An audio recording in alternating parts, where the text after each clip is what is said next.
Hello, I am Mantastic and Fantastic, and today I'm going to be discussing the new Miru buffs that have just been announced in Japan. So, just a little bit of background. Miru is one of the best leaders in the game, and currently the strongest farmable monster we can acquire at this time. She's able to form a team that can deal 49 times attack with a 75% damage reduction shield when farming a Heart Cross, and she's also bind immune. And all of this makes her pretty miraculous, and she's in a great place right now. Like, she's highly ranked on various tier lists. I've cleared Arena 3 with her many times, and she's not in need of a buff. However, due to the fact that there was a tournament in Japan with various community icons, and Luca was victorious, we will be receiving a buff to Miru with some minor stats and a 7.7 from a 7 times attack lead.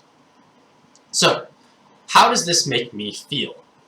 Well, initially, my reactions are a little skeptical in a way, because cards that have received buffs in the past that were in a good place received very minor ones. They weren't that dramatic. It wasn't like a huge, like, oh my goodness, like game breaking, this card is amazing again. It happened to cards that were already strong. So, for example, Red Sonja was long time ago considered good, and she actually got buffed at one point due to player survey or something along those lines, where she gained 1.2 times more attack for 6+ combos. Like, she already had a pretty low multiplier, so this is not changing very much, and 6+ combos on a row-based leader, not consistent, didn't benefit many people, so it was kind of a waste when there were plenty of other cards who could have actually benefited from a buff. And this time around, I was actually hoping Zerog Infinity would receive the buff, because he is strong. Like, he was at one point one of the strongest monsters, strongest farmable monsters in the game. Strong leader, strong sub. However, like, power creep has hit, and he's just not quite there or quite good enough to be used as a leader or a sub. Like, you still can, but he needs just a little something extra to push him over and gain viability again. But unfortunately, that wasn't the case. A lot of people wanted, like, Suture, the red guy who makes the whole board fire. That would have been great for Awoken Cow, but there are a lot of better options in a way that, or better cards that could have benefited more than Miru. So, because that she gains 7.7 or 59.29 times attack from 49 times, she becomes even more unreliable when it comes to damage control, because she has either a 1 times multiplier, like just no damage multiplier, or 59 times now. When it was 49 times, it was still hard to control your damage. Now it's going to be even harder to control your damage. And so much was the case that a lot of players in Japan were a little outraged almost, and they cried foul, like, this is making my Miru unable to be used in certain dungeons where I need damage control. And so Gung Ho listened and responded, and they're actually allowing you to use her second evolution form, which will be buffed to the exact same state that her current final form is prior to the additional multiplier. So that means you'll get the extra skill boost and the stats as well, and you'll get to use a prettier Miru and have the exact same power as you do currently.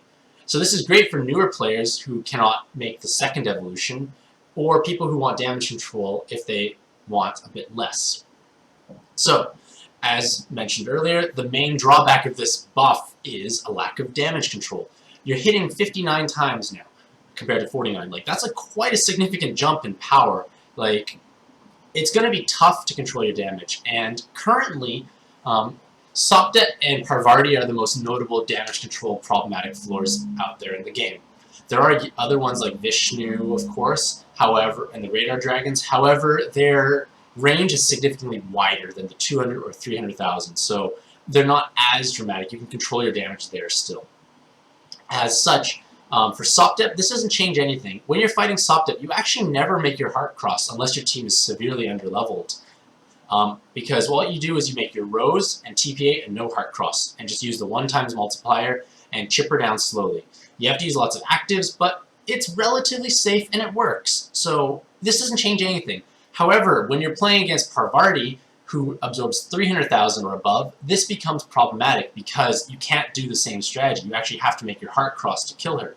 And this can be problematic because for myself and my team, like for Mantastic and Fantastic, I run either 7 to 8 Light Orb Enhances, depending on who's playing, and I can match the Heart Cross, the Light combo, and I can have one more combo in addition as leeway room. And that would be able to hit just below the 300,000 to avoid healing her. So that one combo is kind of my wiggle room for like Skyfall Luck or whatnot. However, if when she gets the buff to 59 times, I may not be able to make that third combo anymore. I might only be able to make the Heart Cross and Light.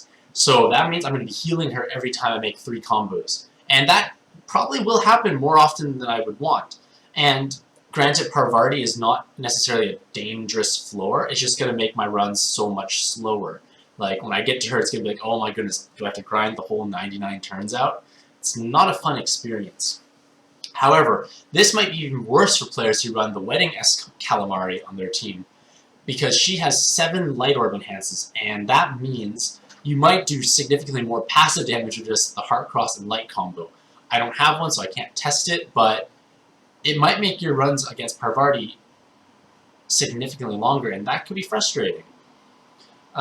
So, this sounds all negative, but there are huge benefits. Like, you do have more damage, and for the vast majority of the content in the game, you want more damage. Like, yes, certain Radar Dragons have absorption shields, but they're quite a big range, and you're able to hit closer to that range with fewer combos or fewer Light Orbs. Conversely, bosses that have no damage absorption shield, you can blow them up with greater ease. For instance, instead of making a row plus a 3 Light Orb match to sweep a floor, you might only need a row now. So that means you can save an active, or you can pool your Light Orbs in a different corner and save them for the next floor. Again, you're saving actives. This will improve your consistency, and because you're using less actives, you have more wiggle room. You can make more errors, and this can be a big deal when you're playing longer or harder content.